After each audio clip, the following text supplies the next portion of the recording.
Hello everyone, welcome back to my channel. Your my doubts means your doubts. और आज हम करने वाले हैं एक और प्राक्षिक 3 का क्वेश्चन। ठीक है, इस क्वेश्चन को समझने के लिए सबसे पहले आपको पता होना चाहिए कि यहाँ पे करेक्शन है। मे बी आपका आंसर इसलिए गलत आ रहा हो बिकॉज यहाँ पे करेक्शन हमारे विद्यापीठ में कराई गई थी। 60 न्यूटन फोर्स नहीं है, यहाँ पे 80 न्यूटन होना चाहिए, तभी आंसर हमारा क्या आएगा, वो सही आएगा। ठीक है, तो 80 न्यूटन का फोर्स अगर इधर लग रहा है तो यहाँ पे टेंशन है, तो ये भी क्या होगा, 40 न्यूटन होगा।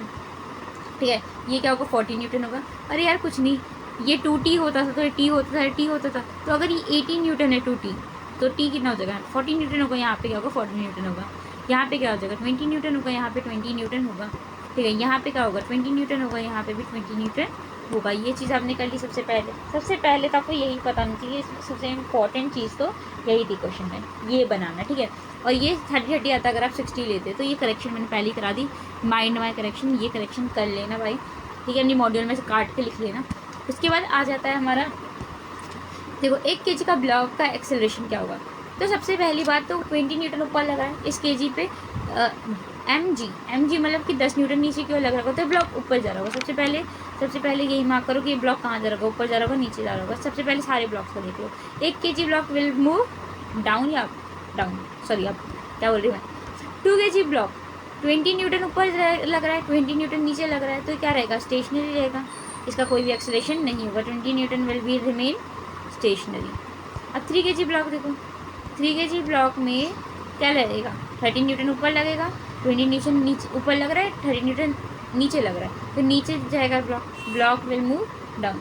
और 4 kg ब्लॉक को देखो, 4 kg ब्लॉक पे 20 न्यूटन ऊपर लग रहा है और क्या लग रहा है, 30 न्यूटन नीचे, 40 न्यूटन नीचे लग रहा है, तो ब्लॉक भी क्या जाएगा, नीचे जाएगा।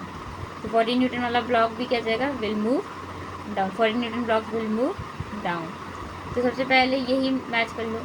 ओहो, मैंने ऑप्शंस नहीं लिखे हैं, तो इसका पहला ऑप्शन मैं बता देती हूँ। ऑप्शन आप देख ही रहे होगे अपने मॉड्यूल में। तो ए का क्या मिल रहा है, ए का मिल रहा है आर, ए का आर, जो कि एक ही ऑप्शन में दिख रहा है मुझे, जो कि सेकंड ऑप्शन में। बी का क्या दिख रहा है, बी का दिख रहा है आपको, सेकंड का क्या दिख रहा है आपको, पी दिख रहा है, सेकंड का पी भी दिख रहा है हमें। सी का क्या होना चाहिए, सी का क्यू होना चाहिए, सी का क्यू भी दिख रहा है। और डी का क्या होना चाहिए, क्यू और एस। तो पहली बात तो इतना ही निकाल के, अप डाउन निकालते ही आपका क्या आ रहा है, आंसर आ रहा है। बट फिर भी हम क्या करेंगे, जैसे 2 kg के लिए हमें कुछ देखना ही नहीं, एक्सेलेरेशन क्योंकि स्टेशनरी रहेगा। ठीक है, तो इसका ऑप्शन सेकंड आपकी मॉड्यूल में जो दे रखा है वही सही है, मगर इसका और भी ऑप्शन देख लेते हैं। जैसे ए का क्या बोल रहा है, टी वाला भी होना चाहिए, तो देख लेते हैं कैसे टी होगा। तो 1 kg का ब्लॉक पे नेट फोर्स कितना लग रहा है, ऊपर लग रहा है, दैट इज 10 न्यूटन। अपॉन में क्या करेंगे, मास करेंगे, तो क्या आ जाएगा, इसकी 10 metre per second square acceleration आ जाएगी। तो 10 मीटर पर सेकेंड स्क्वायर क्या आ जाएगी, इसकी एक्सेलरेशन आ जाएगी 1 kg ब्लॉक की। और 2 kg ब्लॉक की कोई एक्सेलरेशन नहीं होगी। 3 kg ब्लॉक की अगर हम देखें तो क्या हो जाएगा, ये 10/3 आ जाएगा इसका एक्सेलरेशन। नेट फोर्स की नेट 10 है और अपॉन में क्या आ जाएगा 3 मास। और अगर हम 4 kg के लिए देखें तो 20 न्यूटन हमारा नेट फोर्स है, अपॉन में मास करेंगे, that is would be 5 metre per second square. So it was in very easy question, but first time में मे बी हम इसे सूडो फोर्स से रिलेट करके क्वेश्चन को अपने लिए खुद टिपिकल बना सकते हैं। But by the way this was very easy question. Thanks for watching.